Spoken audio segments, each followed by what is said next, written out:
Now this is June 24 का paper. We have already solved this paper. अभी point खाली इस क्लास का ये है कि मैं आपको 3 स्क्रिप्ट्स दिखाऊंगा जो कि एक्चुअल स्टूडेंट्स की हैं. सो हम देखेंगे कि उन तीनों ने कैसा परफॉर्म किया. फिर मैं आपको एंड में, बिल्कुल एंड में उनके ग्रेड बताऊंगा जब क्लास हमारी एंड हो रही होगी. तो आपको खुद भी अंदाजा हो जाएगा किसका क्या ग्रेड आया है. ठीक है. सिर्फ सेक्शन बी और सी को हम देखेंगे. सेक्शन सी को मैं नहीं, सेक्शन ए को मैं नहीं देखूंगा. सिर्फ बी और सी को एनालाइज करेंगे. ए को मैं नहीं करूंगा. ठीक है. अच्छा, तीनों स्क्रिप्ट जो मैं आपको दिखाऊंगा ना, वो तीनों बच्चों ने सेक्शन बी में क्वेश्चन नंबर 3 किया था और सेक्शन सी में क्वेश्चन नंबर 5 किया था. ठीक है. So they attempted question number 3 of section B and question 5 of section C. तो एक सेम डिसीजन यही होगा इस पेपर में. तो सिलेक्शन तो बच्चों ने बिल्कुल ठीक करी है मेरे हिसाब से. सेक्शन बी में क्वेश्चन 2 अटेम्प्ट नहीं करना चाहिए था. Question 3 is very easy. So जो तीनों स्क्रिप्ट्स मेरे पास हैं, वो तीनों बच्चों की जो है वो क्वेश्चन नंबर 3 की अटेम्प्ट वाली स्क्रिप्ट्स है मेरे पास. तो सबसे पहले ना क्वेश्चन 3 पहले रिवाइज कर लेते हैं. ठीक है. तो क्वेश्चन 3 का पार्ट ए और बी पहले देख लेते हैं. बहुत फायदा होगा आपको इस क्लास का, मैं गारंटी दे रहा हूँ आपको इस बात की. बस गौर से देखना चाहिए. So let's look at section B का क्वेश्चन नंबर 3 जो मैंने आपको सॉल्व करवाया था. ठीक है. अब क्वेश्चन 3 का मैंने क्या फॉर्मेट बनाया था पहले वो दिखा रहा हूँ, फिर मार्किंग स्कीम भी दिखाऊंगा, फिर बच्चों की स्क्रिप्ट पे जाएंगे. ठीक है. जरा गौर से देखना. ऑफिशियल स्क्रिप्ट है बेटा, ये मेरी अपनी बनाई हुई भी नहीं है ना, मेरे अपने बच्चों के कोई टेस्ट है. ऑफिशियल स्क्रिप्ट है. गौर से देखना. क्वेश्चन नंबर 3 का part A. With the help of an example of each, explain the difference between a merit good and a demerit good and consider whether a subsidy given to a merit good will always be effective in increasing the consumption. So a very straightforward question मेरे हिसाब से, where you need to define merit good. So merit good are beneficial goods: education, healthcare, information failure, under consumed, undervalued, underproduced. ये सारे keywords आपको लिखने हैं. Demerit good को भी डिफाइन करोगे तो हार्मफुल, एग्जाम्पल देनी है, इंफॉर्मेशन फेलियर. बच्चे क्या लिख के आते हैं? Merit goods are beneficial, for example education and health care. 0 marks. बच्चे लिख के आते हैं demerit good are harmful, alcohol and sweets. 0 marks. You have to write information failure की बात. You have to write whether it is under consumed or over consumed. You have to write कि social benefit private benefit से ज्यादा है, social cost private cost से ज्यादा है, externalities के जिक्र के बारे में आपको बात करनी है. ठीक है. You don't need to define market failure, मसला नहीं है. फिर उसके बाद आगे कह रहा है कि क्या सब्सिडी मेरिट गुड पे जब देंगे तो क्या वो हमेशा इफेक्टिव होगी. तो आपने सब्सिडी की पूरी इंफॉर्मेशन डिटेल में उसको समझानी है. द बिगेस्ट प्रॉब्लम जो यहाँ पर बच्चों को होती है ना, वो एनालिसिस में होती है. आप सब्सिडी डिफाइन तो कर दोगे, पर आप ये नहीं समझा पाओगे कि सब्सिडी से मेरिट गुड की कंजम्पशन बढ़ कैसे रही है.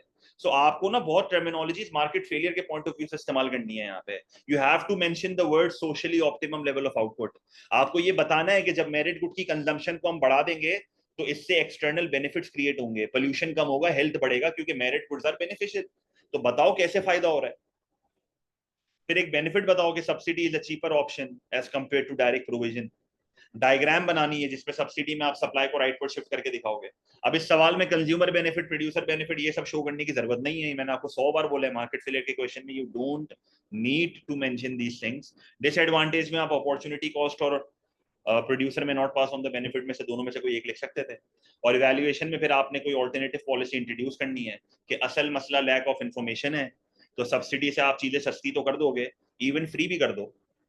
क्वांटिटी बढ़ेगी इस बात की कोई गारंटी नहीं है. तो advertisement is a policy which should be used ताकि लॉन्ग रन में डिमांड बढ़ जाए. ठीक है. So this is a simple evaluation जो हमें लिखनी थी. Now look at the marking scheme of this question. Marking scheme में देखो का मार्क्स दे रहा है. ये नहीं फरदान नहीं लिखनी बेटा, बता तो दिया. अच्छा, मार्किंग स्कीम में देखो ये का मार्क्स दे रहा है. चेक मारो जरा, क्योंकि आंसर के मार्क्स मुझे आप ही बताओगे. बच्चे की स्क्रिप्ट में आपके सामने रखूंगा, मार्क्स आप बताओगे. देखो का मार्क्स दे रहा है. मेरिट गुड की डेफिनेशन पे 1 मार्क दे रहा है, डी मेरिट गुड की डेफिनेशन पे 1 मार्क दे रहा है, और तीसरा मार्क दे रहा है वैलिड एग्जांपल्स का. एक बहुत बड़ी गेम है यहाँ पे. कभी कभार ऐसा मैंने नोट किया है कि अगर डेफिनेशन सही नहीं है ना तो एग्जाम्पल का मार्क नहीं देता. ये मैंने नोट किया है. अगर डेफिनेशन सही नहीं है तो एग्जाम्पल का मार्क नहीं देता, क्योंकि third mark is to be awarded for valid examples of both. तो मेरिट डीमेरिट की दोनों की एग्जांपल लिखोगे तो 1 मार्क मिलेगा. अगर सिर्फ मेरिट की एग्जांपल लिखोगे और डीमेरिट की नहीं लिखोगे तो मार्क नहीं मिलेगा. ठीक है. एनालिसिस में क्या बोल रहा है? सब्सिडी की एनालिसिस करोगे तो 1 मार्क दे देगा, एक नुकसान बताओगे तो 1 मार्क दे देगा, तीसरा नुकसान बताओगे तो 1 मार्क दे देगा। अब यहाँ पर एनालिसिस के मार्क्स आपको इस तरह भी मिल सकते हैं कि आप अगर सब्सिडी को प्रॉपर्ली एनालाइज करोगे तो 2 मार्क ये दे देगा, और एक डिसएडवांटेज बताओगे तो 1 मार्क दे देगा। और फिर इवैल्यूएशन में आपकी ऊपर है कि आप क्या करते हो, आप ऑल्टरनेटिव पॉलिसी लेके आते हो या आप बहुत भारी अंग्रेजी में सब्सिडी को इवैल्यूएट कर देते हो मजीद। तो मशवरा तो मेरा आपको शुरू से यही है कि bring an alternative policy in सवालों में, ठीक है। इवन दो 2 मार्क की इवैल्यूएशन है पर आपको ये करना चाहिए। तो AO1 plus AO2 is 6 marks and AO3 is 2 marks. तो AO1 के 3 मार्क, AO2 के 3 मार्क्स और AO3 के 2 मार्क्स। अब अगर ये स्क्रिप्ट मैं आपके सामने खोलता हूं तो ये स्टूडेंट नंबर 1 है। क्या मार्क दोगे इसको, आप जरा चेक करो उसकी इसका आंसर। क्या मार्क दोगे आप इसको, आपके हिसाब से इसको कितने मार्क्स मिलने चाहिए? फिर मैं आपको इसके एक्चुअल मार्क बताता हूँ।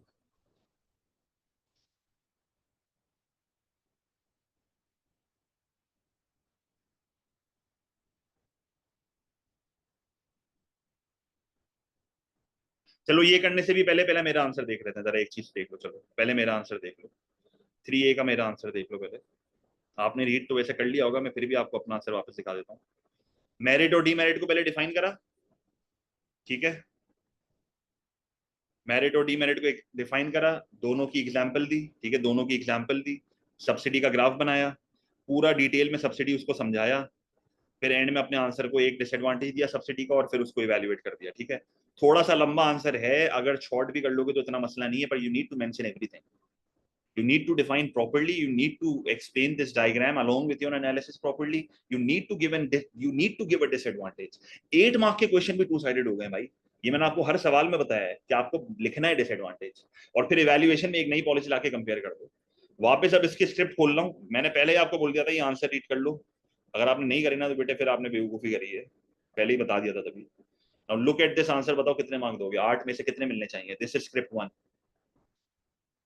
कितने मार्क्स दोगे आप इसको? 1 मार्क मुझे बता दो बस, आप कितने मार्क्स दोगे? 2 3 4 ये नहीं बोलो, 1 मार्क बता दो बस। आपकी जजमेंट देख रहा हूँ आप कहाँ स्टैंड कर रहे हो।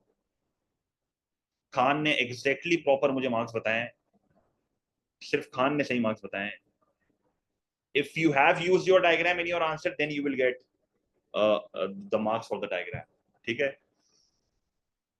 अब तक सिर्फ खान ने सही मार्क्स बताए, अभी भी वेट कर रहा हूँ, रैंडम बता दो भाई, जो भी आपको जज कर रहे हो, सब बताओगे तो आपको पता चलेगा आप किधर हो।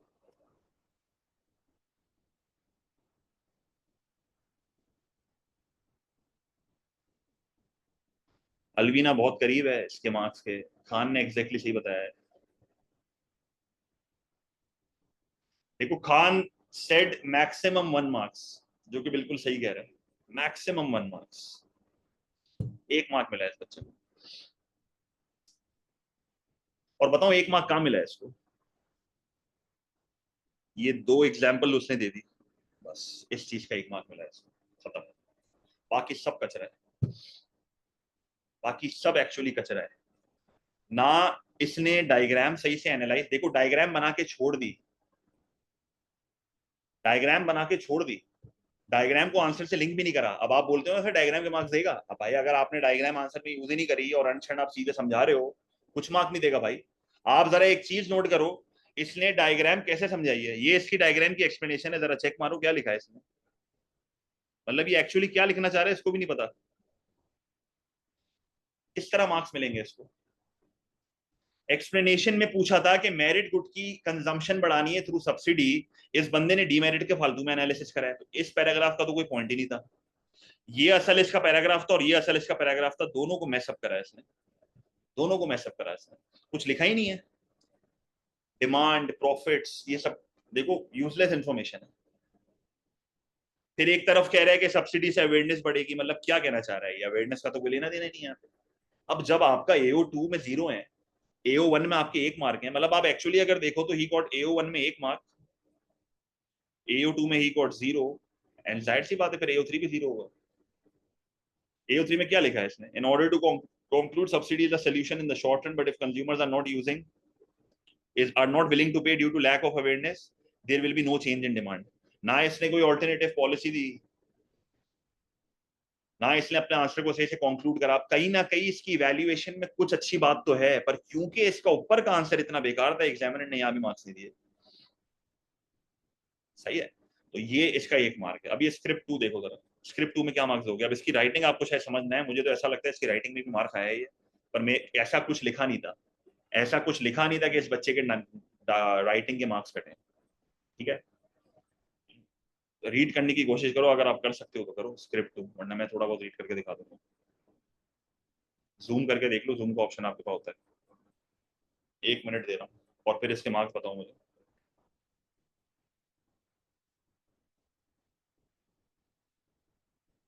देखो इस बच्चे ने क्या लिखा है, अब मुझे तो आदत है, तो आप लोग की, मेरी खुद की राइटिंग इतनी घटिया है, मैं क्या बोलूँ। अच्छा, merit goods are socially desirable goods where social benefit exceeds private benefit, so very good information, due to existence of external benefit, perfect लिखा है। For example, education and healthcare, these goods are under consumed, underproduced, underallocated, while demerit goods are harmful for an economy where social cost exceeds private cost due to existence of external cost। ठीक है, फिर आगे इसने example cigarette and alcohol की दी थी, over consumed, over produce, सब लिख दिया इसने। सही है, हर चीज यहाँ पर इसने हमें बता दी, तो यहाँ पर तो इसके आंसर में कोई भी बुराई नहीं है। ठीक है, अगर आप वापसी मार्किंग स्कीम देखो, तो मार्किंग स्कीम की इसने सारी चीजें मेरे हिसाब से मेंशन करी हैं, तो I think is good to go for the AO1। अब इसका AO2 जरा चेक करो आप खुद से, थोड़ा बता रहा हूँ, पहले खुद से जरा चेक करो इसका AO2। इसके जरा मैं एक्चुअल मार्क्स देख लूँ, मेरे को याद नहीं आ रहा, 1 मिनट रुको।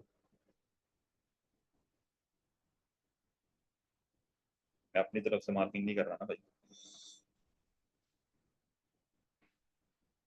हाँ, अच्छा अब आगे देखो जरा। अच्छा, क्या जो डायग्राम ने इसने हरकत करी है, क्या करने की जरूरत थी? क्या कंज्यूमर बेनिफिट, प्रोड्यूसर बेनिफिट बताने की जरूरत थी? नहीं थी। सही है, तो एक तो इसने वक्त बर्बाद किया अपना। अच्छा, फिर आगे देखते हैं। आगे कह रहा है, moreover subsidy is a grant और a cash payment given by a government to the producer in order to encourage them to produce more, so a subsidy given for education is a merit good is likely to be effective as it reduces the cost of production, increase in supply as shown in figure 1 S2 S1, reducing the prices from P to P1। सही है, फिर आगे कह रहा है production बढ़ी है, consumption बढ़ी है, फर्दर। अच्छा, अब ये जो इन्फॉर्मेशन ये दे रहा है ना, ये सारी यूजलेस है, कंज्यूमर बेनिफिट, प्रोड्यूसर बेनिफिट बताने का कोई पॉइंट नहीं है, तो ये सारे पैराग्राफ इसके फालतू हैं। ठीक है, अच्छा आगे क्या कह रहा है, अब ये इवैल्यूएशन पे आ गया। However, subsidy given to merit good might not always be effective as consumption information failure है। अच्छा, वापसी अब ये सारी चीजें रिपीट कर रहा है कि मेरिट गुड अंडर एलोकेटेड होते हैं, अंडर एस्टिमेटेड होते हैं, सो ये रिपीट करने की जरूरत नहीं थी। ठीक है, फिर आगे ये क्या कह रहा है? तो भाई ये बड़ी वाहियात राइटिंग है यार, माइट नॉट, मेरे से भी खराब है भाई ये तो। जब फिर आगे कह रहा है subsidy might not be passed on to the consumers.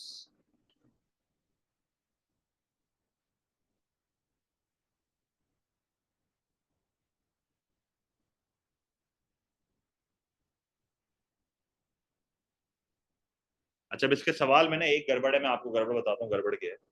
इसने डिसएडवांटेज कंक्लूजन के साथ ही घुसेड़ दिया है और इसने सही से क्लियर नहीं करा कंक्लूजन क्या है। ये मार खाया अपनी पैराग्राफिंग में, ये मार खाया अपनी पैराग्राफिंग में। इसको जो एग्जामिनर ने मार्क्स दिए वो मैं आपको बता रहा हूँ, बहुत ज्यादा स्ट्रिक्ट चेकिंग है। एग्जामिनर ने इसको 3 आउट ऑफ 8 दिए हैं, मेरे हिसाब से इसके 4 बनते हैं, मेरे हिसाब से इसके 4 बनते हैं, ये मेरा सजेशन है। मेरे हिसाब से इसके 4 बनते हैं, एग्जामिनर ने इसको 3 मार्क दिए हैं। ठीक है, मैं होता तो मैं 4 मार्क्स देता। क्या गड़बड़ करी है इसने, मैं आपको बताता हूँ। पहली गड़बड़ तो इसने ये करी, इसने यूजलेस इन्फॉर्मेशन लिख दी बहुत ज्यादा, इसकी कोई नेगेटिव मार्किंग नहीं हुई है। मसला ये है कि इस बंदे ने ये बताया ही नहीं कि कंजम्पशन ऑफ मेरिट गुड के बढ़ने के बाद क्या होगा। मतलब कोई तो मकसद होगा ना गवर्नमेंट का, कि गवर्नमेंट मेरिट गुड की कंजम्पशन क्यों बढ़ा रही है। आगे लिख तो सही कि एक्सटर्नल बेनिफिट क्रिएट होंगे, पोल्यूशन कम होगा, बेनिफिट्स मिलेंगे, socially optimum level of output के करीब आओगे। फिर इसने डिसएडवांटेज सही से नहीं समझाया, इसने इवैल्यूएशन के साथ सब मिक्स कर दिया है, पता ही नहीं चल रहा इसका कंक्लूजन क्या है, पता ही नहीं चल रहा इसका कंक्लूजन क्या है। तो प्रॉपर स्ट्रिक्ट चेकिंग यहाँ पर हुई है, जिसको 3 आउट ऑफ 8 मिले, मैं होता तो मैं 4 देता। ठीक है, एक्स्ट्रा इन्फॉर्मेशन की नेगेटिव मार्किंग नहीं है, मैं भी से बता रहा हूँ, ये जो चीजें मैंने हाईलाइट की इसके मार्क्स नहीं कटे, पर इसने अपना टाइम जाया करा ना, जरूरत नहीं थी इस सवाल में, जरूरत ही नहीं थी इसकी, सीबीपीबी क्यों डाला इसने। तो he got 3 out of 8, it should be 4। गड़बड़ मैंने आपको बता दी इसने कहा करी है। ठीक है, मेरे हिसाब से इसको सिर्फ नॉलेज के मार्क दिए एग्जामिनर ने, ना यहाँ मार्क दिया ना यहाँ मार्क दिया, कुछ भी नहीं दिया इसको। तो असूलन इसको यहाँ पर एक मार्क दे देना चाहिए था, थोड़ी बहुत डायग्राम सही समझाइए इसमें, एनालिसिस का इसको एक मार्क देना चाहिए था, इससे कुछ भी नहीं दिया। खान बेटा वही पॉइंट है ना, देखो यही तो मसला है। मतलब बच्चे कहते हैं सर इतना क्यों नहीं दिया ना कंक्लूजन का एक नंबर, उसने नहीं दिया उसको। इन दी एंड देखो मसला यही है, मैं आपको क्यों बोलता हूँ पैराग्राफिंग करो, देखो ये बुराई उसमें कोई भी नहीं है कि आप पैराग्राफिंग नहीं कर रहे, पर ये बहुत सब्जेक्टिव चेकिंग होती है भाई, एग्जामिनर टू एग्जामिनर है, ये डिपेंड करता है। ये मैथ या अकाउंट्स का पेपर नहीं है जहां पर एक फिक्स मार्किंग सीम और उसको चेक किया जा रहा है। कुछ एग्जामिनर ऐसे भी होते हैं शुरू की 2 लाइन देख के हट जाती है उनकी, ये कहते हैं ये क्या लिख रहा है, वो इतनी फिर नेगेटिव अप्रोच में चेकिंग होती है। सही है, हालांकि मैं आपको सही बताऊं ना, दिस इज अ रीचेक्ड पेपर, इसके इस सवाल में 2 मार्क थे, 3 करें। Before rechecking this paper was 2, मतलब इस क्वेश्चन में 2 मार्क थे, इसको 3 करें रीचेकिंग के बाद। सब्सिडी को सिर्फ एक्सप्लेन करने का कोई मार्क नहीं है बेटा, अगर सब्सिडी को आपने प्रॉपर्ली मेरिट गुड के साथ एक्सप्लेन किया फिर मार्क मिलेगा। आप ये नहीं समझोगे मैं ओ लेवल की तरह डेफिनेशन लिख के आ जाऊंगा, मेरे को रैंडम मार्क्स फेंकता रहेगा, ये ऐसा कुछ भी नहीं है। अगर ये बच्चा सिर्फ सब्सिडी को डिफाइन कर रहा है, सब्सिडी की डेफिनेशन का मार्क नहीं मिला है उसको, मेरिट गुड की कंजम्पशन कैसे बढ़ी है उसका 1 मार्क दे दिया उसको, फिर आगे एनालाइज नहीं करा इसने कि क्या हो रहा है, और प्रॉपर कंक्लूड नहीं करा सवाल की स्टेटमेंट को। क्योंकि सवाल अगर आप वापसी देखो, ऑलवेज बी अफेक्टिव, तो भाई डिसएग्री तो करता, will not always be affective भाई, और क्यों फिर आगे फर्दर बताओ। इवैल्यूएशन में 0 दिए उसको क्योंकि AO2 में 0 है, AO2 में 0 है तो ऑटोमेटिकली AO3 भी 0 है, ये तो बहुत ऑब्वियस सी बात है बेटा। इसको सिर्फ यहाँ पर 3 मार्क फेंक दिए। अच्छा स्क्रिप्ट नंबर 3 देखो जरा, तो बेटा फुल मार्क वाला आंसर स्टूडेंट का क्यों चाहिए तेरे को, मैं दे रहा हूँ अपना फुल मार्क आंसर। बिल्कुल ही तूने बेशर्मों वाली बात की है भाई इधर,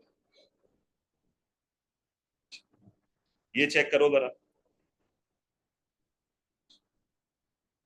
इसके क्या मार्क्स हैं।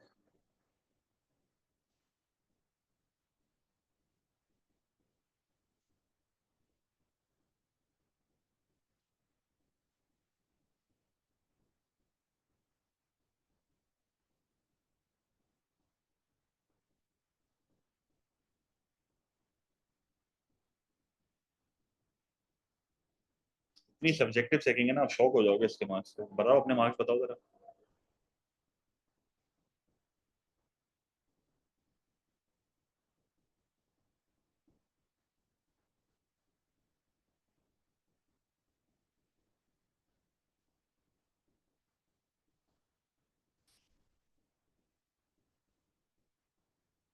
देखो पहले पैराग्राफ में इसने क्या बताया, पहले पैराग्राफ में इसने बताया कि merit good is a good which produces positive externalities like education, demerit goods produces negative externalities such as smoking, perfectly fine. फिर आगे इसने लिखा कि merit goods are under produced, under consumed, perfectly fine. फिर इसने डीमेरिट गुड की भी ये सारी बातें बता दी, परफेक्टली फाइन। डायग्राम के थ्रू भी दिखा दिया मेरिट गुड को, परफेक्टली फाइन। डीमेरिट गुड को भी डायग्राम के थ्रू दिखा दिया, परफेक्टली फाइन। अब इसने बेसिकली सब्सिडी तो मेंशन ही नहीं करा है अब तक।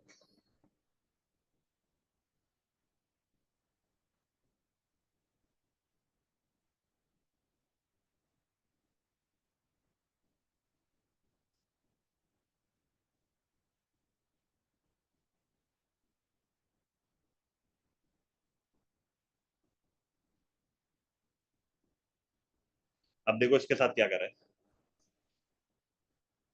इसको दिए 4 आउट ऑफ 8।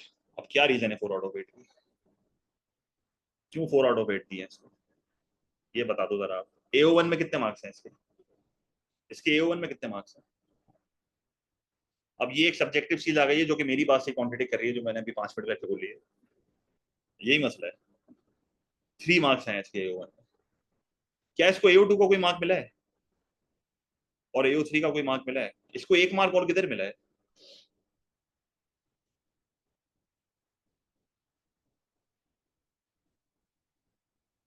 इसको एक और मार्क कहाँ मिला है, इसको AO3 में 1 मार्क मिला है, क्यों मिला है, इसको AO3 में 1 मार्क क्यों मिला है।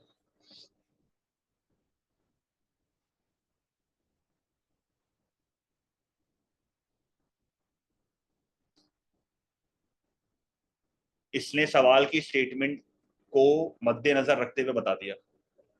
इसने देखो क्या लिखा, a subsidy is effective when combined with the spread of information. इसने मशवरा दे दिया, इसने प्रॉपर्ली सवाल की वर्डिंग को यूज करके मशवरा दे दिया, तो ये बच गया। ये चीज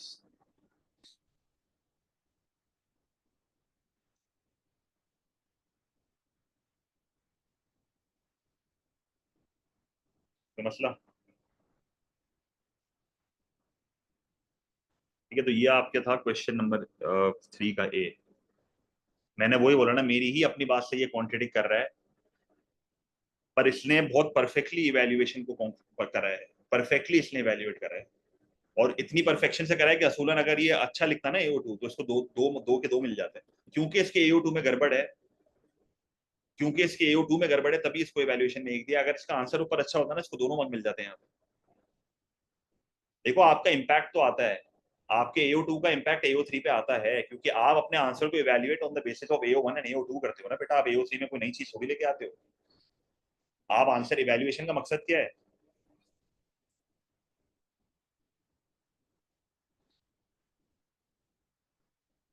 ठीक है, ये बच्चे के या पास तो या तो टाइम कम था, या तो ये फंसा हुआ था, तभी इसने ये गड़बड़ करी है, जल्दबाजी में करा है कि भाई AO2 पूरा स्किप कर दिया और AO3 पे आ गया डायरेक्ट।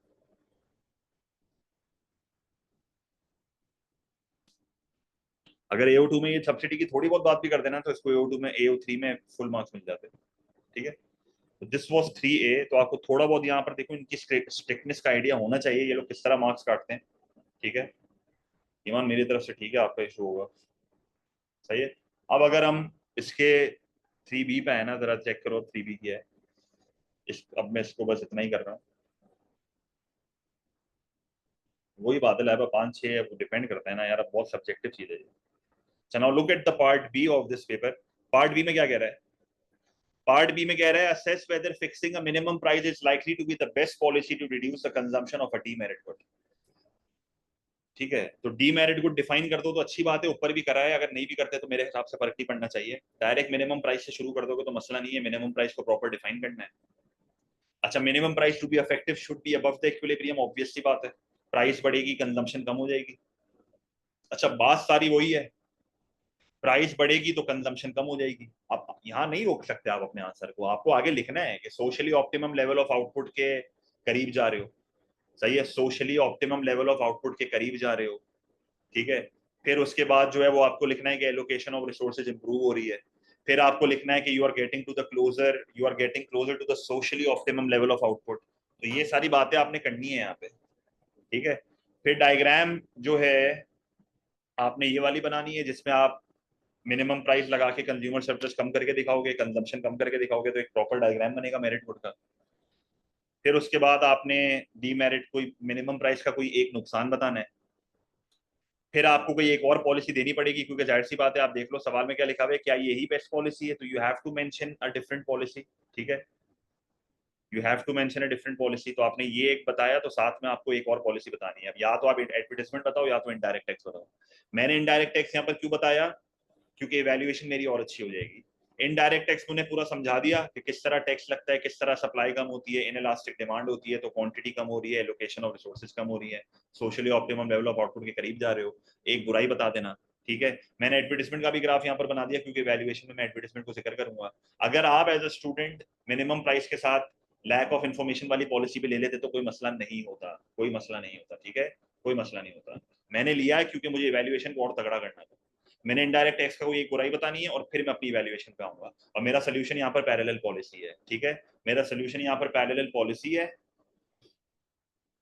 हुआ वही बात है, ऊपर सिर्फ दो ही पॉलिसी बतानी है ना, तीन का पॉइंट नहीं है। तो मैंने इनडायरेक्ट टैक्स का मिनिमम प्राइस बताया, और एडवर्टाइजमेंट को मैंने इवैल्यूएशन में इंट्रोड्यूस किया।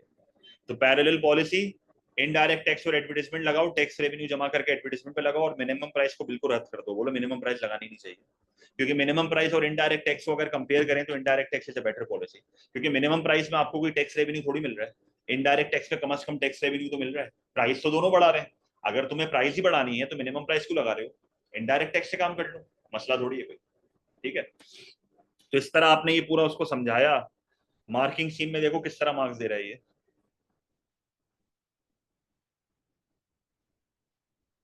नहीं असन बेटे, ओ लेवल नहीं है ये, सही से समझाना जो भी समझाना। सामिया इससे भी मिल सकते हैं बिल्कुल। बात तो वही होगी ना जो मैं कर रहा हूँ। अच्छा, का मार्क्स दे रहा है AO1 और AO2 के कंबाइंड 6 मार्क होते हैं, ठीक है। तो यहाँ पर ये 6 मार्क दे रहा है, क्या क्या लिखना है? Minimum price to increase the price of demerit good and reduce consumption, problems of minimum price. Alternative policy में ये कह रहा है कि इनडायरेक्ट टैक्स लिख सकते हो, एजुकेशन लिख सकते हो, प्रोविजन ऑफ इन्फॉर्मेशन लिख सकते हो, advantage and disadvantage of policy discuss करना, ठीक है। अच्छा, फिर ये ओवरऑल कह रहा है कि ease of introducing the policy, the time, the cost, the reception by consumers. तो वही सिंपल बातें जो हम डिसएडवांटेज में लिखते ही हैं। इवैल्यूएशन में कह रहा है कि भाई कि अगर आप देखो, अगर आपने ऊपर एक दूसरी पॉलिसी नहीं बताई भी ना, आपके इवैल्यूएशन के मार्क्स जाएंगे। देखो क्या लिखा हुआ है, requires an assessment of at least one other policy to be compared against minimum pricing policy which leads to. तो you have to mention an other policy in your answer, तभी इवैल्यूएशन होगी, वरना कोई फायदा नहीं है। और फिर एक जस्टिफाइड कंक्लूजन देना है सवाल की स्टेटमेंट से, क्या मिनिमम प्राइस बेस्ट पॉलिसी है। ये स्टेटमेंट का जवाब तो दो उसको कंक्लूजन में। कंक्लूजन में जवाब ही स्टेटमेंट का देना होता है। तो बोलो कि नहीं है बेस्ट पॉलिसी, एक मार्क तो इसी का मिल जाएगा आपको। उस बच्चे को, जिस बच्चे को AO2 में 0 मिले थे और AO3 में 1 मार्क मिला था, उसको क्यों मिला था? इसलिए तो मिला था क्योंकि उसने सवाल की स्टेटमेंट को यूज करके कंक्लूड कर दिया आंसर। तो एग्जामिनर खुश हो गया। तो अगर आप मेरा आंसर यहाँ पर पहले चेक करो, तो उसमें आपने मिनिमम प्राइस को पहले डिफाइन करा। देखो मैंने डीमेरिट गुड के बारे में नहीं बताया क्योंकि पार्ट ए में हम बता चुके हैं, तो मैंने रेपिटेशन नहीं करी, ठीक है। देन आपने मिनिमम प्राइस का डायग्राम बनाया, इनडायरेक्ट टैक्स का डायग्राम बनाया, एडवर्टाइजमेंट का डायग्राम बनाया, ठीक है। जिधर वो बेस्ट पॉलिसी या हिंट दे रहा है रजा बेटा, कहीं ना कहीं आपको हिंट देगा वो। इतने सवाल मैंने करवा दिए, अगर अभी भी आप ये कैच नहीं कर पा रहे तो मसला है बेटा, और सवाल देखो। मिनिमम प्राइस की पूरी पॉलिसी समझा के मिनिमम प्राइस का डिसएडवांटेज बता दिया, इनडायरेक्ट टैक्स की पॉलिसी समझा के इनडायरेक्ट टैक्स का डिसएडवांटेज बता दिया इधर ही। फिर उसके बाद जो है कंक्लूजन में मैंने जो है वो बेसिकली नई पॉलिसी इंट्रोड्यूस करके पैरेलल पॉलिसीज की पूरी गेम समझा दी, ठीक है। डायग्राम 1 में आपने क्या करा है?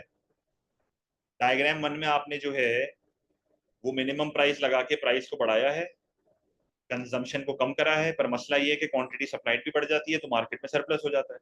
दूसरा, तुम उसको ये बोल सकते हो कि पहले कंज्यूमर सरप्लस ये था और अब कंज्यूमर सरप्लस ये हो गया है, तो कंज्यूमर सरप्लस भी कम हो गया है, ठीक है। ये देखो बेटा, ये कहा आपने, बहुत ग्रैंड बात करी है कि where can we find this answer, मतलब दुनिया से बेखबर आप चल रहे हैं। पोर्टल पे सब अपलोडेड है, रोज बोल रहा हूँ कि आंसर्स पढ़ने हैं और आप आउट चल रहे हैं दुनिया से। बहुत प्यार है बेटा। 2 दिन बाद पेपर है आपका, 5 दिन बाद, 4 दिन बाद बोलिए। ये इसी तरीके से करना जो मैं बता रहा हूँ। शेडेड रीजन बेटा रिमेनिंग कंज्यूमर सरप्लस दिखा रहा है, सही है। अच्छा, अब स्क्रिप्ट देख लो जरा। अब ये स्क्रिप्ट 1 है, ये वही बच्चा है जिसके 1 मार्क आए थे आउट ऑफ 8। एडवर्टीजमेंट में कभी भी इलास्टिसिटी नहीं मेंशन करते बेटा। आप इन इलास्टिक डिमांड पे आपको लेफ्ट फुट थोड़ी शिफ्ट करोगे, शेड नहीं करोगे तो उसमें मसला नहीं है बेटा, ठीक है। बेटे ऐसा हर साल बच्चे करते हैं, आप वाहिद ऐसे बच्चे हो जो ये कह रहे हो। तो या तो एडजस्ट करो बेटा, या तो खुद शॉर्ट करके अपने हिसाब से करो। क्या बोलूं उससे ज्यादा, आपके सामने आंसर हैं, बताओ इस बच्चे के क्या मार्क्स हैं।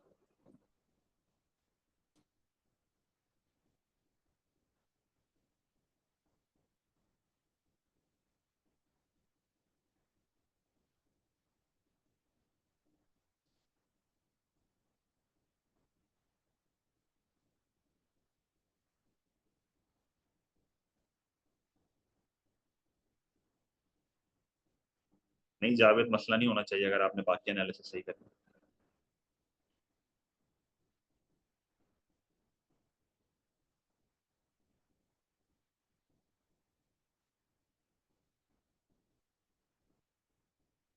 गलत बनाया ना अली, इसने सप्लाई कर्व बनाना ही भूल गया। ये इसको असूलन जो है, अब ये दूसरी पॉलिसी पता नहीं कौन से बताना चाह रहा है। अरे डायग्राम तो ये तो कोई पॉइंट ही नहीं है इसका।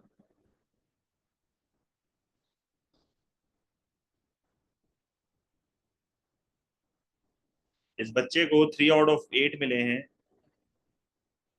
AO1 प्लस AO2 के 8 मार्क होते हैं ना, तो इसको AO1 प्लस AO2 में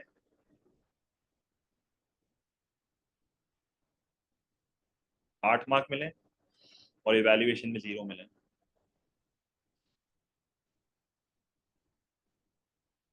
ठीक है, तो आपके सामने इसको क्यों मिले, आप सेल्फ एक्सप्लेनेटरी एक चीज है।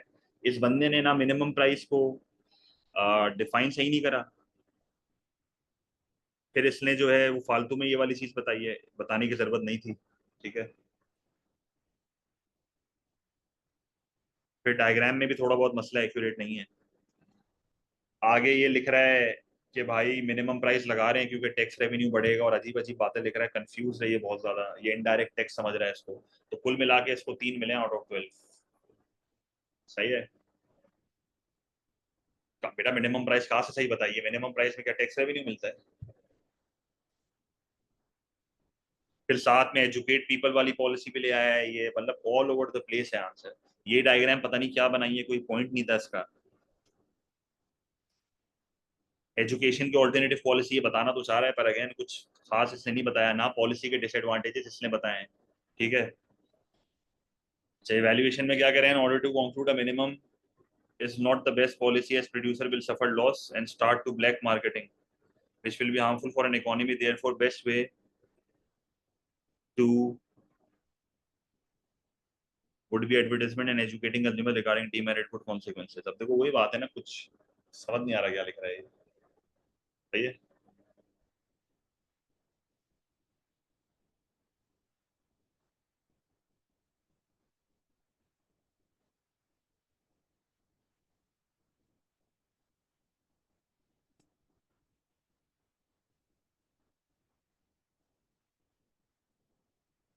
इसको 3 अगर बिल्कुल वेग चेक, अगर थोड़ी सी लीनियंट चेकिंग करता ना ये, तो इसको AO3 में 1 मार्क दे देना चाहिए था।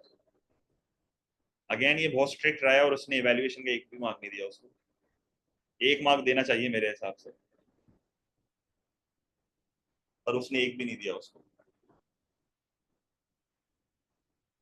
ठीक है। तो वही बात है, आप देखो कुछ जगहों पे दे रहा है, कुछ जगहों पे नहीं दे रहा है। मैं अगेन कह रहा हूँ सब्जेक्टिव है, आपको कोई भी उसको मौका नहीं देना है। आप जिधर मौका दोगे वो मार्क काट देगा। ठीक है।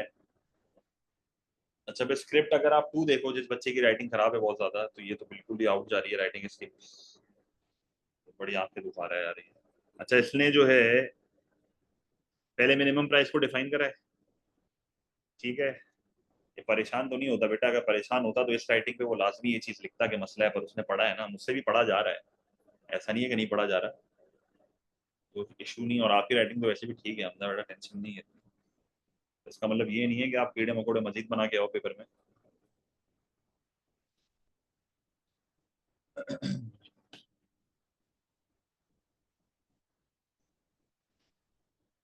ठीक है। तो मिनिमम प्राइस इसने बताया कि किस तरीके से डीमेरिट गुड की कंजम्पशन को कम करेगा। फिर ये कह रहा है,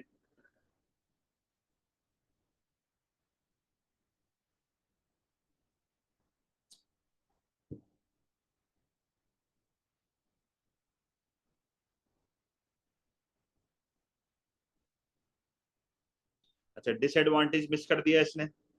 इस पैराग्राफ में डिसएडवांटेज नहीं है पहली बात।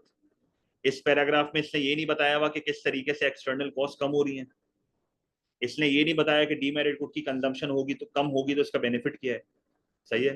कम होगी तो इसका बेनिफिट क्या है, क्यों कम करवा रही है गवर्नमेंट, ये इसने नहीं बताया। ठीक है। अगर आप गौर से इसको पढ़ो तो फिर ये दूसरी पॉलिसी पे आ गया, डायरेक्ट इनडायरेक्ट टैक्स के बारे में इसने बताया। क्या ही बताया समझ नहीं आ रहा मेरे को।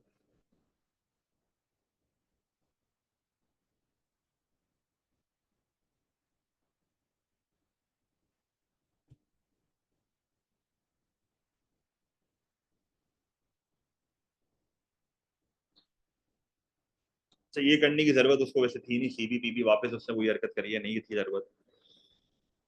यहाँ पर भी इसने एक चीज स्किप करी है, डिसएडवांटेज नहीं बताया इसने। एंड अगेन वही नहीं बताया इस पॉलिसी से फायदा कैसे हो रहा है।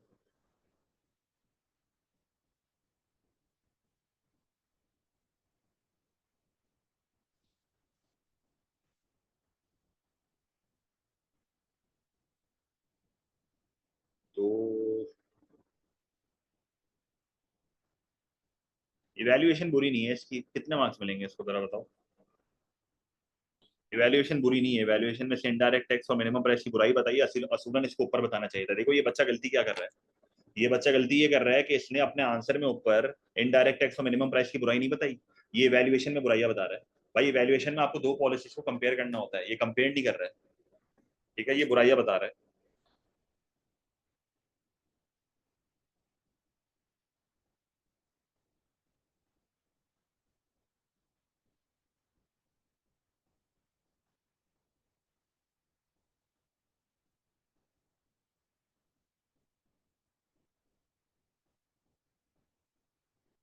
इसको जो मार्क्स मिले हैं, मेरे को भी नहीं आ रहा भाई, क्या समझ नहीं आ रहा क्या लिखा है यार इसने, बिल्कुल मार्क्स रुक गई मेरी, कोशिश करी मैंने।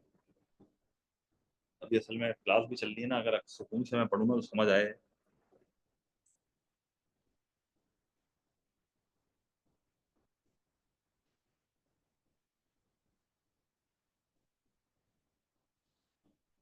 अच्छा, इसको जो है कितने मार्क दिए, इसको 4 आउट ऑफ 8 दिया है, किसमें, AO1 और AO2 में।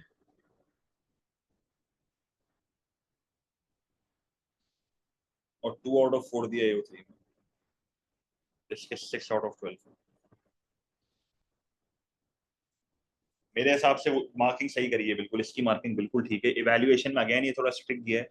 क्यों स्ट्रिक्ट किया है, क्योंकि ऊपर आंसर में डिसएडवांटेज बच्चे ने मेंशन नहीं करे हुए। ठीक है, तो मेरे हिसाब से परफेक्ट चेकिंग है, ये 6 मार्क बनते हैं बिल्कुल। क्योंकि ऊपर इसने डिसएडवांटेज नहीं बताया, तो 2-2 मार्क तो उसके कट गए सीधे सीधे।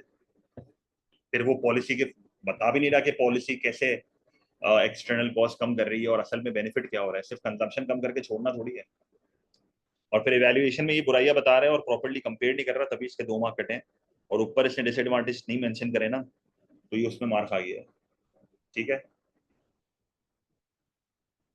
ठीक है, तो this is 6 out of 12। Now this is not a bad answer, कुछ बेसिक गलतियां करी हैं इसमें। अच्छा, स्क्रिप्ट 3 अगर हम देखें, स्क्रिप्ट 3 जरा चेक करो, स्क्रिप्ट 3 में क्या मार्क्स दोगे आप, इसकी राइटिंग तो बहुत बेहतर है। जूम करके जरा रीड करो, सही से बताओ मार्क्स क्या होंगे इसके।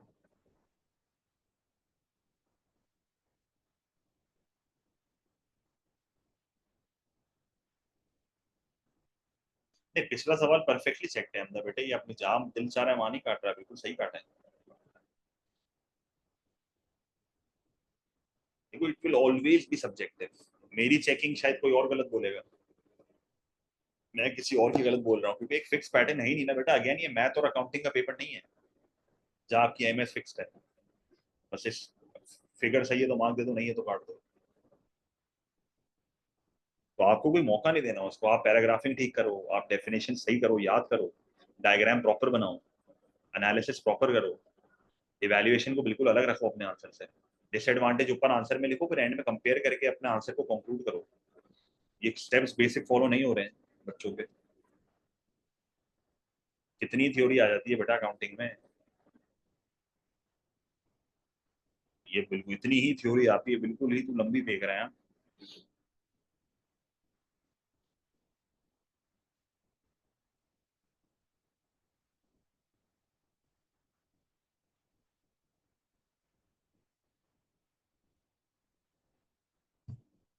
अगर मार्क्स बताओ, इसके मार्क्स बताओ जल्दी।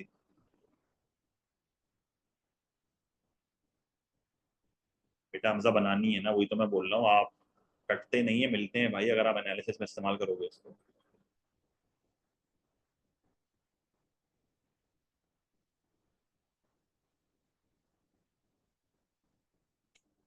चलो पहले इसका आंसर एनालाइज करते हैं, फिर देखते हैं इसको कितने मार्क्स मिले कितने नहीं मिले। पहले तो भाई इस बच्चे ने, कौन सी स्क्रिप्ट है ये, स्क्रिप्ट 3 है ना एक।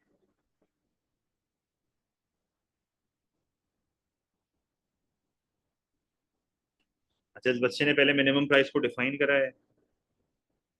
मिनिमम प्राइस की डेफिनेशन गलत लिखी है पहली चीज, तो डेफिनेशन ही गलत है पहली बात।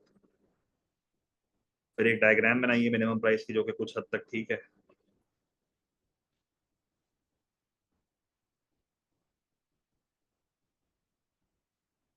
अच्छा, अब डायरेक्ट मिनिमम प्राइस का एडवांटेज दिखना शुरू हो गया, ये बताया ही नहीं है कि मिनिमम प्राइस से कंजम्पशन कम हो रही है।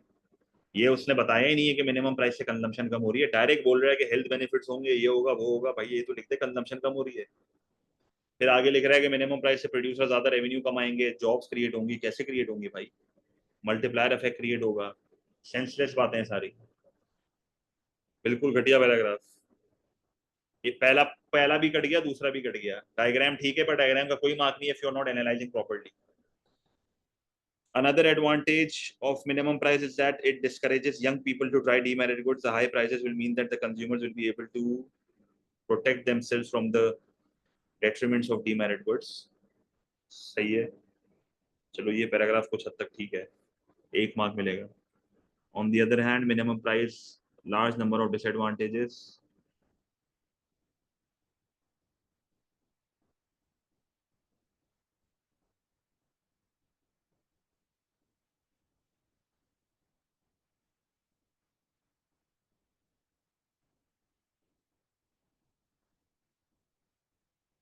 अच्छा, ये आगे अगेन पॉइंट का पूरा बेड़ा गड़क कर दिया इसने। ये देखो इसने क्या लिखा है आगे, पूरा इसने इंप्रेशन की बैंड बजा दी एग्जामिनर के सामने। मतलब डीमेरिट गुड वो अगर अफोर्ड नहीं कर पा रहा तो उसका स्टैंडर्ड ऑफ लिविंग कम हो गया।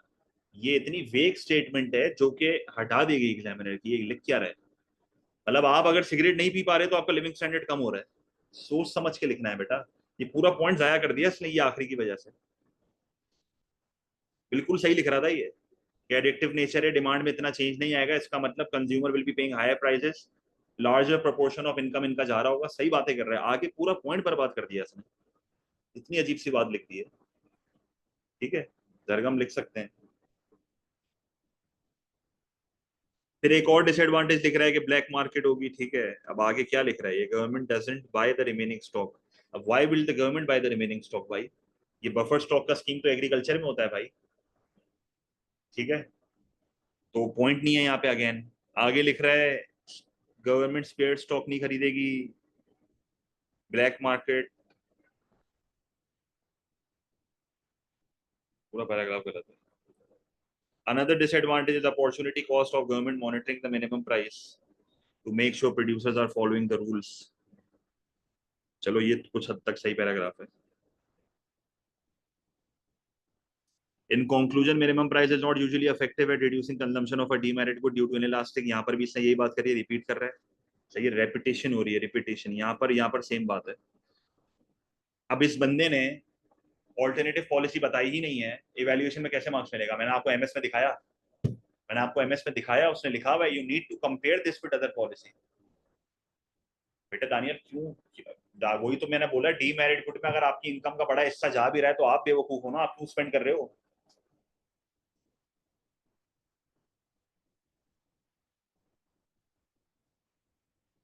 बेटा मिनिमम प्राइस में जो बफर स्टॉक की स्कीम होती है वो एग्रीकल्चर गुड्स में होती है भाई, फार्मर्स के साथ होती है। मैं सुट्टे बेच रहा हूँ तो क्या गवर्नमेंट मेरे से सुट्टे आके खरीदेगी? कि बेटा तेरे सिगरेट नहीं बिक रही, मैं खरीद लेता हूँ? सेंसलेस बात है बेटा ये। गवर्नमेंट तो डीमेरिट को डिस्करेज करती है भाई। इवैल्यूएशन में जीरो है, कोई सेंस कैसे लिखेगा इवैल्यूएशन ये विदाउट अदर पॉलिसी? इस बच्चे को कितने मार्क्स दोगे आप बता दो, कितने मार्क्स होने चाहिए इसके? इसको 2 मार्क मिलेंगे जहां मैंने 2 टिक मारे हैं। 2 out of 8 in AO1 plus AO2 and 0 marks in AO4 AO3। आप देख लो ये 23 24 out of 60 का थ्रेशोल्ड क्यों है, आपके सामने है ये। सिर्फ इन 2 पैराग्राफ्स के 2 मार्क दिए मेरे हिसाब से।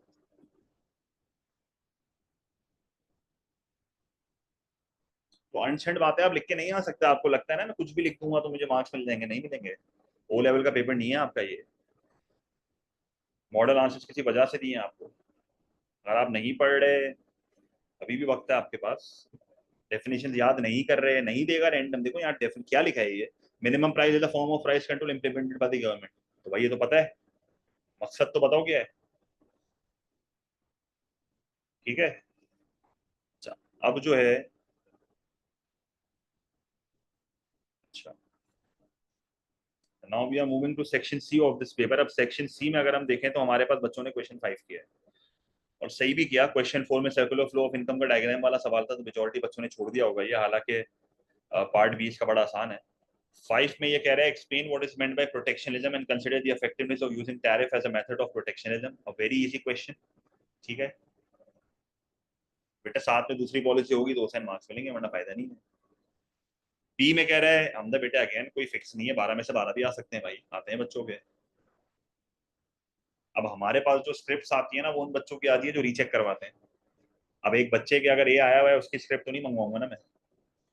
अब मेरे कुछ बच्चे ऐसे थे लास्ट ईयर जिनके 60 में से 50 भी हैं, 48 भी हैं, 46 भी हैं, पर उनकी स्क्रिप्ट मेरे पास नहीं है ना। स्क्रिप्ट हमेशा खराब बच्चों की होगी आपके पास। एंड में आपसे पूछूंगा ना ग्रेड बताओ जरा, स्क्रिप्ट 1 2 3 का ग्रेड मैं आपसे करवाऊंगा प्रिडिक्ट, सबर तो करो जरा, ये सी हो जाए जरा। क्वेश्चन 5 का ए देख रहे हैं, ठीक है, क्वेश्चन 5 का ए क्या है जरा चेक करो।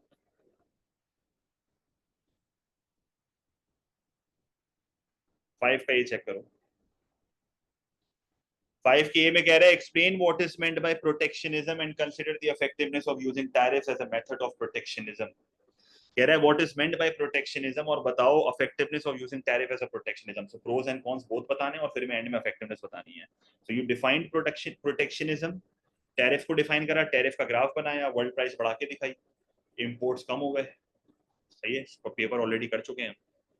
इंपोर्ट टैरिफ होगा तो इंपोर्ट एक्सपेंडिचर कम हो जाएगा, people will switch to domestic consumption, आपकी करंट अकाउंट पोजीशन इंप्रूव हो जाएगी, बैलेंस ऑफ ट्रेड सरप्लस हो जाएगा। इन इलास्टिक डिमांड होगी तो गवर्नमेंट को टैक्स रेवेन्यू मिलेगा, तो ये भी एक बेनिफिट है।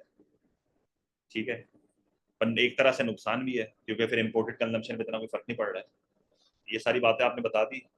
रिटेलिएशन के बारे में बताओ, इन इलास्टिक डिमांड होगी तो क्या मसला होगा, कंज्यूमर्स की चॉइसेस को रिस्ट्रिक्ट कर रहे हो आप टैरिफ लगा के, मजबूरी में वो लोग डोमेस्टिक गुड्स कंज्यूम कर रहे हैं, तो बहुत सारे डिसएडवांटेज है, कोई एक बता देना।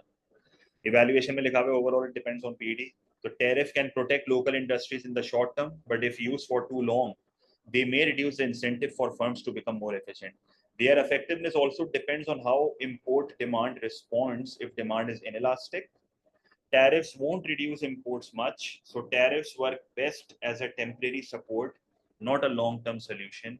So a government needs to properly plan out on what things it wants to impose a tariff on. ठीक है, अरसल लिख सकते हैं पर शॉर्ट टर्म लॉन्ग टर्म ज्यादा बेहतर है। अच्छा, तो अगर इसके मॉडल आंसर पे हम जाएं तो आपने पहले प्रोटेक्शनिज्म को डिफाइन करा, आपने टैरिफ को साथ में डिफाइन करा, ठीक है, फिर आपने डायग्राम बना के डायग्राम्स को समझाया, प्रोज एंड कॉन्स बताए और एंड में अपने आंसर को इवैल्यूएट कर दिया। ठीक है, तो सिंपल है, 2 वर्सेस 1 पॉइंट्स कर लोगे तो बहुत है, 3 पॉइंट्स आपके AO2 में बहुत होते हैं। ठीक है, अनदर पॉलिसी 8 मार्क में नहीं लिखोगे आप, क्योंकि इन दी एंड AO2 में आपको बताना तो प्रोटेक्शनिज्म था, AO3 में अगर आप प्रोटेक्शनिज्म की AO3 में अगर आप कोई दूसरी पॉलिसी इंट्रोड्यूस कर दो तो ये भी एक तरीका हो सकता है, मसला नहीं है। ठीक है, मार्किंग स्कीम में अगर हम देखें तो ये मार्क्स की एलोकेशन कैसे कर रहा है, तो किधर किधर मार्क ले रहा है, प्रोटेक्शनिज्म की डेफिनेशन पे मार्क दे रहा है, 2 मार्क्स प्रोटेक्शनिज्म की डेफिनेशन पे दे रहा है, 3 मार्क प्रोटेक्शनिज्म की डेफिनेशन पे दे रहा है, 3 मार्क ये सिर्फ प्रोटेक्शनिज्म की डेफिनेशन पे दे रहा है भाई, एंड कर दिया बॉय ने। टैरिफ की डेफिनेशन का मार्क ही नहीं है इधर, बहुत अच्छे। फिर आगे टैरिफ की पॉलिसी समझाने का मार्क है, diagram will help although this is not essential, again diagram बनानी चाहिए, इट विल हेल्प आपकी एनालिसिस में, विदाउट डायग्राम तो बेटा आप एनालाइज कर ही नहीं सकते। अगर इतनी अच्छी इंग्लिश आपकी होती ना बेटा तो उससे थ्रेशोल्ड इतना कम नहीं होता, तो डायग्राम के साथ ही एनालाइज करना। फिर आपने एक पॉलिसी की बुराई बता दी और एंड में आपने आंसर को कंक्लूड कर दिया। अब स्क्रिप्ट देखते हैं जरा। अब डेफिनेशन में इन्होंने लंबी करी भी है, प्रॉपर समझा रहे हैं। मैंने आपको बोला है ना majority of the times and से पहले जो है ना वो AO1 के मार्क्स होते हैं, मैंने बिल्कुल पहली क्लास में बताया था अगर आपको याद हो, कुछ क्वेश्चंस में ये अप्लाई हो रहा है। मैंने आपको ये बहुत बहुत बार बात बताई है कि एंड से पहले का majority proportion is AO1, so do try to extend your definitions अगर वो एंड से पहले है, तो एंड से वाली पहली चीज पे आपको बहुत ज्यादा ध्यान देना है। सही है,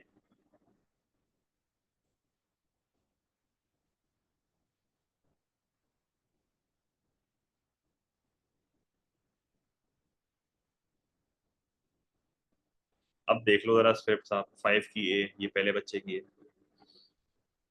क्या आंसर क्या मार्क्स मिलेंगे इसको।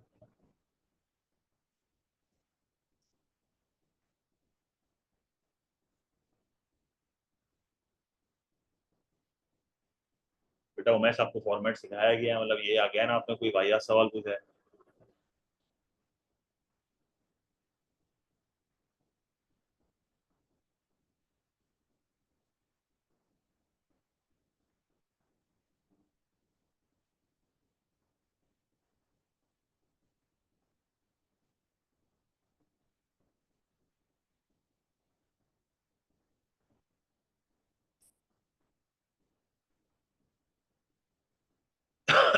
बताओ मार्क्स बताओ। छोटा सा आंसर है, क्या लग रहा है टाइम इतना पढ़ने में?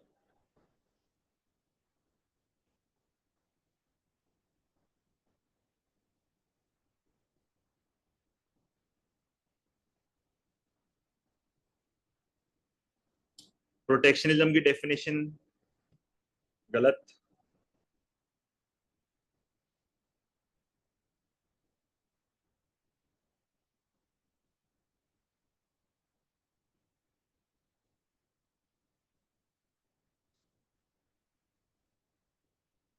टैरिफ की भी कंप्लीट डेफिनेशन आपको लिखनी है कि इंपोर्ट की प्राइस बढ़ जाती है। In the case of inelastic demand such as raw materials and the current exchange rate is devalued, then imports quantity will increase, and if tariff is applied, then the government will get high tax revenue. देखो ये जो चीज ने लिख दी ना, इस पे 1 mark मिल जाएगा यहाँ। Domestic producer will work ineffectively after the tariff and can do monopoly as well in order to get profit. Vague statement. Government can motivate growing and declining industry to produce more in order to increase consumption in the country. अगर ये सही से analyse कर देता ना कि people are switching to domestic goods, अगर ये सही से एनालाइज करके इस बात पे आता ना तो इसको मार्क्स मिलते हैं, क्योंकि इससे रेंडमली थ्रो कर दिया तभी इसको मार्क नहीं मिला। ये पॉइंट अच्छा था, ये पॉइंट भी अच्छा था, पर इसने समझाया ही नहीं कि टैरिफ से हो क्या रहा है, इंपोर्ट की प्राइस बढ़ रही है, लोग स्विच हो रहे हैं, तो आप रैंडम उस पर थ्रो करोगे वो मार्क्स नहीं देगा आपको। हालांकि ये सही पॉइंट है, ये भी सही पॉइंट है, पर क्योंकि ऊपर कोई इन्फॉर्मेशन ही नहीं है तो कैसे मार्क देंगे? यहाँ पर क्यों मार्क दे रहा है? क्योंकि टैक्स रेवेन्यू का बता दिया, टैक्स रेवेन्यू का बता दिया, हाँ भाई टैरिफ से टैक्स रेवेन्यू मिलेगा, तो मसला नहीं है। सही है। प्रोटेक्शनिज्म की डेफिनेशन नहीं बेटा, एक डेफिनेशन है।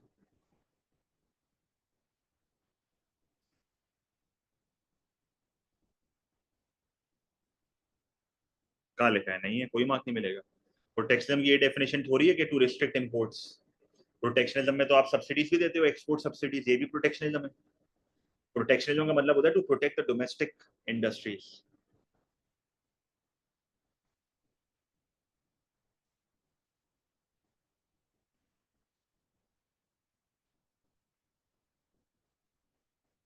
सही दिए हैं इसको मार्क्स, एक एक मार्क दिया है इसको, सही है, सही दिए हैं।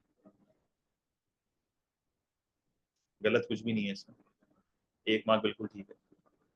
ठीक है, तो पूरे आंसर में 1 मार्क है। स्क्रिप्ट 2 देख लो आप। सही है ना ये स्क्रिप्ट 1? अबे यार शी, पढ़ो जरा।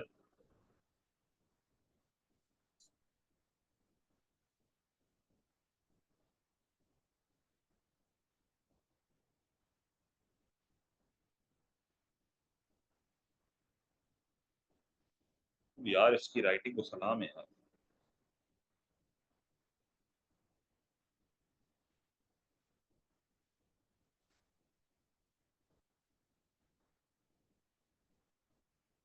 Protectionism refers to the prevention of market forces of demand and supply working freely in an economy aiming to reduce the consumption of imported goods. गलत definition है।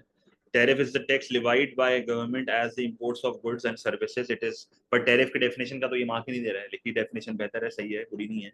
डायग्राम tariff का बिल्कुल सही बनाया है, इसलिए मसला नहीं है। Moreover, imposition of tariff can be effective in uh, protectionism as shown in figure 1 where अब ये क्या लिखा है इसने, is perfectly elastic, indicating that an individual cannot impact, not affect.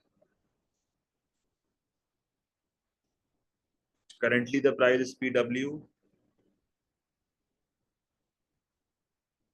The producer are willing to supply quantity QS. ठीक है। अच्छा, इसने बता दिया कि भाई करंटली इंपोर्ट इतने, फिर टैरिफ के थ्रू बेसिकली इंपोर्ट कम करके दिखा रहा है, चलो ठीक है, ठीक है, मिलना चाहिए मार्क। टैरिफ के थ्रू इंपोर्ट कम करके दिखा दिया, मार्क मिलेगा। पर वही बात है, प्रोज एंड कॉन्स डिस्कस नहीं करे इसने, खाली ये बता दिया टैरिफ के थ्रू इंपोर्ट कम हो जाएंगे। भाई ये तो बता कि लोग स्विच हो जाएंगे डोमेस्टिक पे, डोमेस्टिक में कंजम्पशन बढ़ेगी। सही है, क्लियर है बेटा। वर्ल्ड सप्लाई तो लिखते हैं हम भी टैरिफ के डायग्राम में, क्या हो गया बेटा, वर्ल्ड सप्लाई होती है ना ये, तो जब वर्ल्ड में एक चीज सस्ता होता है तो डोमेस्टिक सप्लायर भी सस्ते में देता है। बिल्कुल ही भाई डराने वाली हरकतें कर रहे हो यार, कुछ तो यार, रिवाइज खराब, ये कुछ नहीं कर रहा है।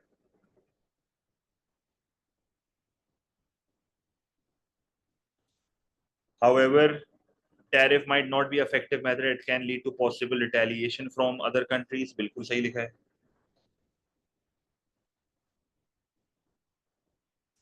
रिटेलिएशन वाला पॉइंट बिल्कुल ठीक है. ट्रेड वॉर्स रिपीट हो रहा है पॉइंट.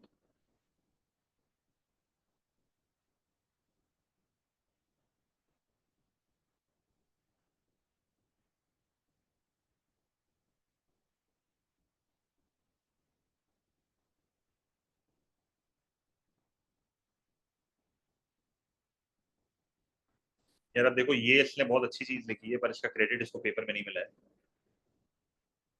आप अगर इसको इसको मार्क्स अगर आप देखो ना, इसको सिर्फ 2 मार्क दिए हैं. इसको असूलन 3 मिलने चाहिए थे. इसने ये वाला पैराग्राफ बहुत अच्छा लिखा है कि टैरिफ से जो पैसा आ रहा है वो एक्सपोर्ट सब्सिडी में यूज कर लो. सही है.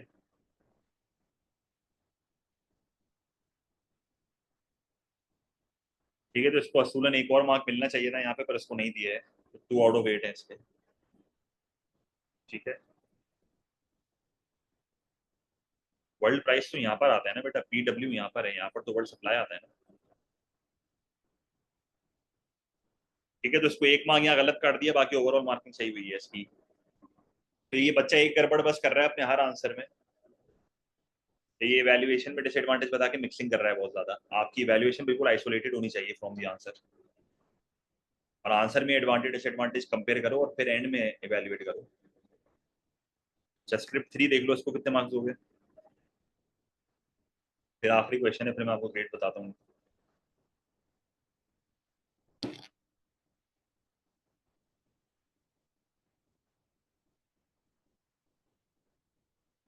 नहीं हमदा बेटे, कुछ अलग ही लाना है. वैल्यूएशन में एडवांटेज डिसएडवांटेज ऊपर लिख दिया ना.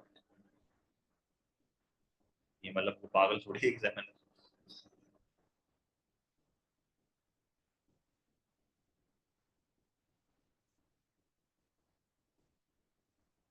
इसको कितने दोगे आप.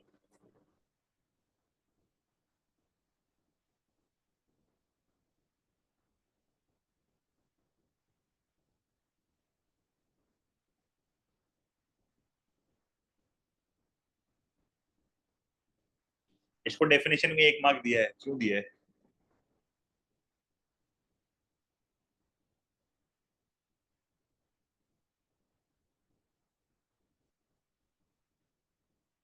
क्योंकि इसने लिखा है shielding the economy from cheap imports which may disrupt the domestic industries. मतलब देना चाहिए, एंड में मैं देखता हूँ. 1 मार्क इसको देना चाहिए, यहाँ पे 1 मार्क मिलना चाहिए इसको. Protectionism occurs when the local industry is being overcrowded by foreign imports. This results in a balance of trade deficit. Export revenue would be less than import expenditure. This can result in local industries being harmed as their goods are not competitive internationally and are not cheaper. अब ये बताने का मकसद नहीं था, सवाल कुछ और है. सही है. Protectionism allows for those local industries to recover by using methods such as tariff quotas, embargoes. अब पॉइंट नहीं है, टैरिफ पे तो ये आ ही नहीं रहा है. Dumping is a threat. The local industries.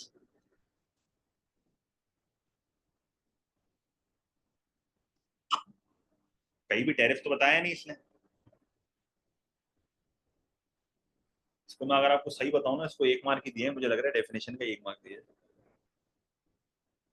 इसको 1 मार्क मिला है, तो ये डेफिनेशन का 1 मार्क है मेरे हिसाब से. बाकी तो ये इसने कुछ बात ही नहीं करी है आंसर के अकॉर्डिंगली.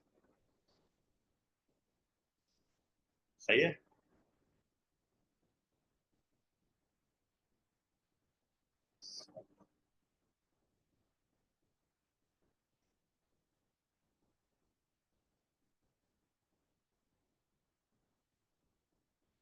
ठीक है. अच्छा, अब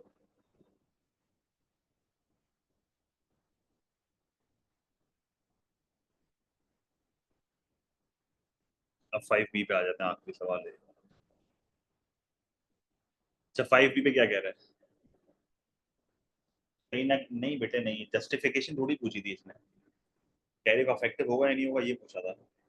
शायद दे देता. Assess whether free trade is always better than a policy of protectionism for a developing economy that wishes to trade internationally. तो फ्री ट्रेड के प्रोज एंड कॉन्स बताने हैं यहाँ पे. फ्री ट्रेड के प्रोज एंड कॉन्स बताने हैं. ठीक है. तो फ्री ट्रेड आप क्यों करते हो और क्यों नहीं करते, तो बेसिकली प्रोटेक्शनिज्म के भी प्रोज एंड कॉन्स बता दो तो एक ही बात है. तो फ्री ट्रेड के फायदे और नुकसान. तो फ्री ट्रेड के क्या फायदे हैं. फ्री ट्रेड के क्या फायदे हैं.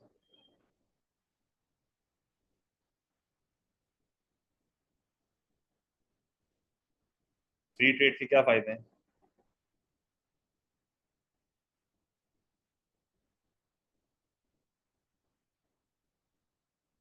बताओ। चॉइसेस मिलेंगी, स्टैंड ऑफ लिविंग बढ़ेगा, रिटेलिएशन नहीं होगी, आपके डोमेस्टिक प्रोड्यूसर्स इनएफिशिएंट नहीं होंगे। सही है। ये सारी बातें लिख सकते हो। और नुकसान क्या है? ओवर स्पेशलाइजेशन का रिस्क है, इन्फेंट इंडस्ट्री, डिक्लाइनिंग इंडस्ट्री और डोमेस्टिक और स्ट्रेटेजिक इंडस्ट्रीज पे इम्पैक्ट आएगा, एम्प्लॉयमेंट पे इम्पैक्ट आएगा क्योंकि लोकल इनएफिशिएंट इंडस्ट्री शायद बंद हो जाएंगी, डेफिसिट बढ़ सकता है, डंपिंग हो सकती है, स्ट्रक्चरल प्रॉब्लम्स हो सकती हैं। एंड में आपने उसको बोलना है कि एक बैलेंस्ड अप्रोच पे जाना है। फ्री ट्रेड सिर्फ खाली मैंने आपको दो इवैल्यूएशन दी थी यहाँ पे, एक कोई भी एक इवैल्यूएशन यूज कर लो और बैलेंस्ड अप्रोच पे जाना है। सिर्फ फ्री ट्रेड भी अच्छा नहीं है, सिर्फ प्रोटेक्शनिज्म भी अच्छा नहीं है, there should be a balanced approach. Short run में प्रोटेक्शनिज्म करो, आहिस्ता आहिस्ता फ्री ट्रेड की तरफ आओ। पहले अपनी डोमेस्टिक इंडस्ट्रीज को डेवलप करो, विद टाइम उनको प्रोटेक्ट करो। जब वो इतनी बड़ी हो जाएंगी कि वो फॉरेन कंपटीशन से कम्पीट करती हैं तो आहिस्ता आहिस्ता फ्री ट्रेड का आना शुरू हो जाओ। और फ्री ट्रेड में भी कुछ गुड्स में आओ, हर गुड्स में ना आओ। ठीक है, तो there should be a balanced approach between protectionism and free trade. तो पूरा पेपर तो डिस्कस करना मेरा मकसद नहीं है, मार्किंग सीम इसकी देख लेते हैं। वही बात है, प्रोज एंड कॉन्स के 8 मार्क दे रहे हैं। ठीक है, प्रोज एंड कॉन्स के 8 मार्क्स दे रहा है और इवैल्यूएशन के 4 मार्क्स दे रहा है। कुछ खास इसने यहाँ पर इन्फॉर्मेशन हमें नहीं दी हुई है। मॉडल आंसर में भी अगर आप देखो तो मैंने प्रोज एंड कॉन्स ही बताए हैं और एंड में अपने आंसर को इवैल्यूएट कर दिया है। ठीक है, अब उस बच्चे ने किस तरह करा है उसको जरा चेक करते हैं। स्क्रिप्ट 1 अगर आप चेक करो तो स्क्रिप्ट 1 में क्या है, देखो।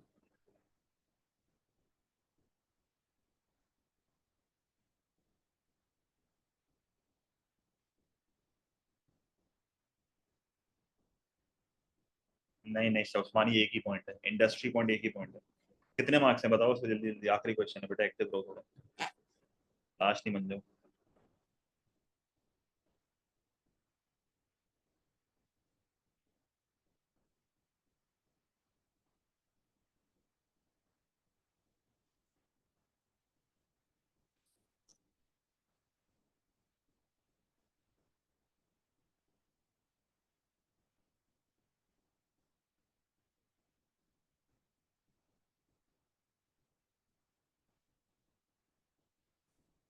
डायग्राम इररिलेवेंट तो नहीं है, मतलब डिमांड फुल इन्फ्लेशन दिखा सकते हो, बल्कि इररिलेवेंट है, इररिलेवेंट है, जरूरत नहीं है।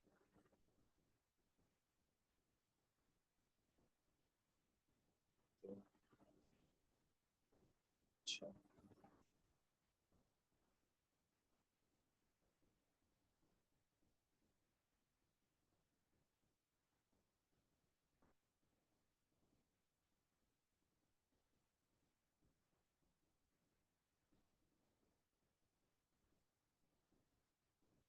अच्छा, ऑन दी अदर एंड तो इससे करा ही नहीं है पहली बात।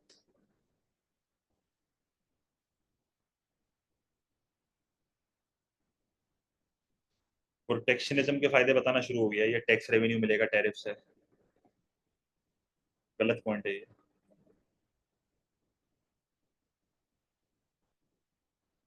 गलत। ये पॉइंट कुछ हद तक ठीक है, ये पॉइंट कुछ हद तक ठीक है कि प्रोड्यूसर्स इनएफिशिएंट हो जाएंगे और मोनोपोली बना लेंगे, बहुत ही एक चेकिंग होगी ना, 1 मार्क इसको यहाँ दे देगा। अब कुछ 1 मार्क बनाया सिर्फ अब तक, अब इवेल्युएशन है।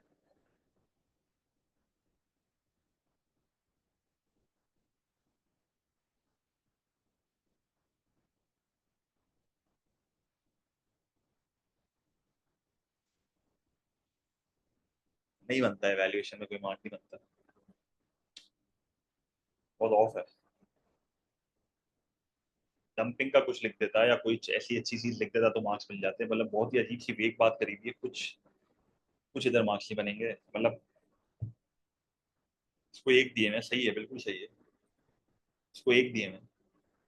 ये पागल है ना, इसलिए लिखा है अंदर बेटा, वही तो मैं आपको बोल रहा हूँ, नहीं लिखना था। गड़बड़ करी है ना सीधी सीधी। कुछ बच्चे घबरा भी जाते हैं, कुछ की तैयारी सही नहीं होती है।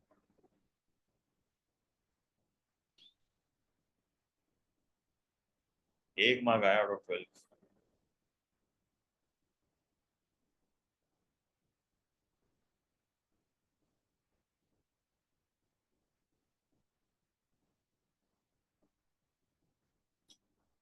ठीक है।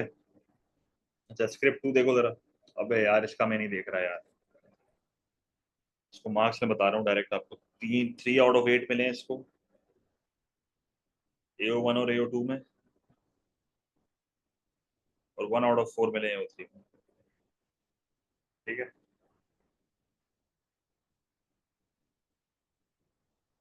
इसका नहीं पढ़ रहा भाई मैं, आप खुद देख लो यार, इसका स्क्रीनशॉट लेना है तो ले लो, खुद देख लो, मैं नहीं देख रहा।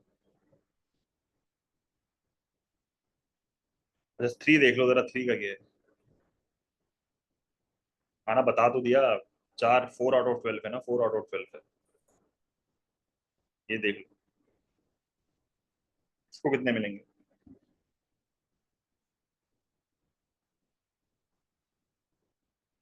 नहीं होता मसला, अगर बेटा नहीं होता मसला, इसने लिखा ही नहीं है। अगर मुझे भी राइटिंग के लिए मसला नहीं है, मैं भी क्लास में नहीं पढ़ रहा, लंबी हो रही है ये क्लास, जो इतनी लंबी हुई है उसे एक स्क्रिप्ट की वजह से हुई है। ये आंसर है, रीडेबल है, कुछ बुरा ही नहीं है इसमें, रीडेबल, प्रॉपर रीडेबल है ये, अगर आप इसको पढ़ो बिल्कुल आराम से चेक कर सकते हो, मसला नहीं है।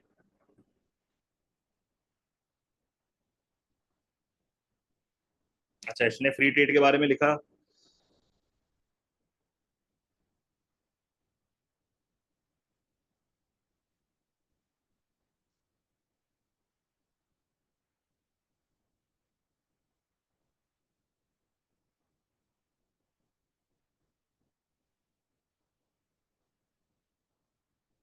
अनदर एडवांटेज,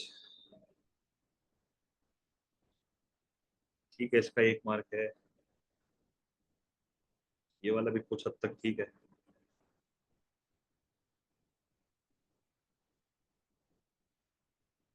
ये थोड़ा वेग पॉइंट है कि बिजनेस बड़ा करके बेच देंगे, सेल कर देंगे, ये थोड़ी अजीब सी चीज है। However protectionism is also good.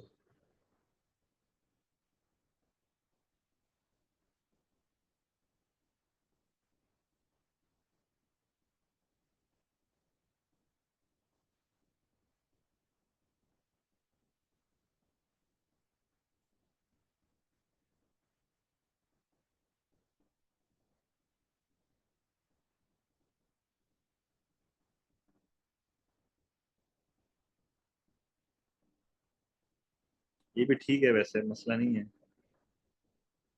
ये भी ठीक है।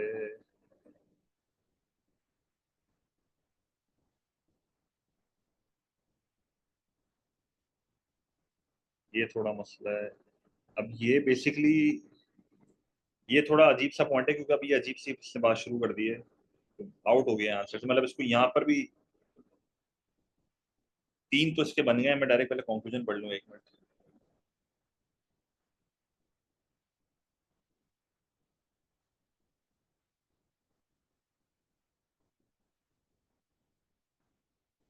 यहाँ इसको 1 और मार्क मिला, इसने दोनों चीजों को वो कर दिया, नहीं ओवर राइटिंग के कोई मार्क्स नहीं कटते। एंड में इसने बोला कि बैलेंस्ड अप्रोच, तो बैलेंस्ड अप्रोच वाली चीज इसने सही करी है, तो इसको, इसको मेरे ख्याल में इवैल्यूएशन के 1 मार्क मिलना चाहिए, पर इन लोगों ने 4 आउट ऑफ 8 इसको AO1 और AO2 में दिए हैं,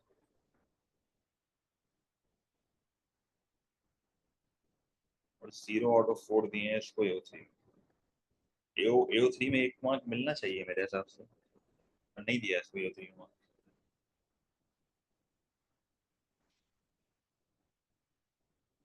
मतलब देता तो मैं भी 4, मैं एनालिसिस में 3 देता और इवैल्यूएशन में 1 देता, तो होते तो फिर भी 4 मार्क। ठीक है, अब जरा इसके ग्रेड सुन लो आप बच्चों के।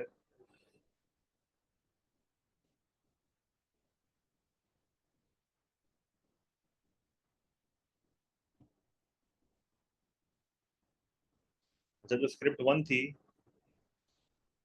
उस बच्चे का C है। आई थिंक इसके ओवरऑल P2 में जो मार्क्स हैं वो कितने हैं?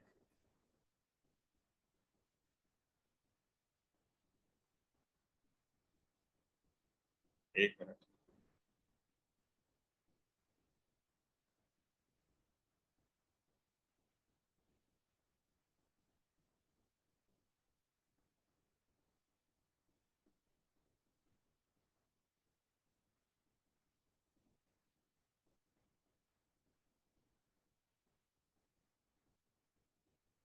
एक मिनट हो जाओ, मैं इसके मार्क्स बता रहा हूँ।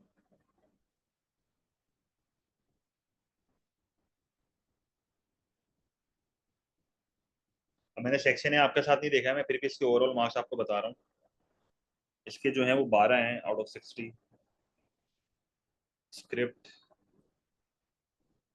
टू जो है, अब इसके P1 में बैलेंस्ड होके सी आया है, मुझे नहीं पता, ये P1 प्लस P2 है। हाँ, ये ओवरऑल ग्रेड बता रहा हूँ मैं आपको, ये खाली P2 के मार्क्स हैं।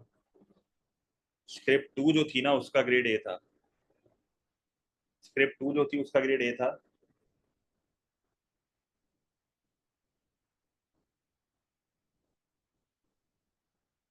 जो स्क्रिप्ट टू थी ना उसका ग्रेड ए था, उसका ग्रेड ए क्यों था?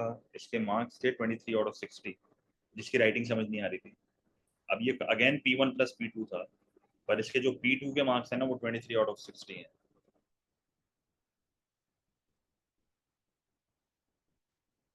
और जो स्क्रिप्ट थ्री है उसका डी था, P1 प्लस P2 कंबाइंड ना। P2 के जो उसके मार्क्स हैं वो कितने हैं मैं बता रहा हूँ,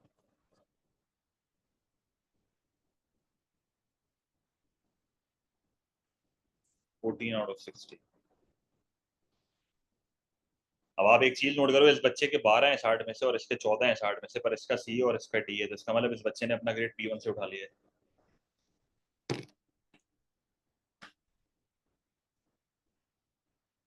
ठीक है,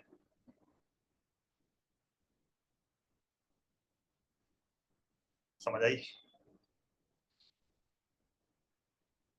मतलब आप देखो ना, स्क्रिप्ट वन वाले के P2 में 12 हैं और स्क्रिप्ट थ्री वाले के P2 में 14 हैं। उसने सेक्शन ए में मार्क्स उठा लिए होंगे कहीं ना कहीं से, तो स्क्रिप्ट वन वाले ने फिर P1 अच्छा किया होगा तभी उसके सी आ गए।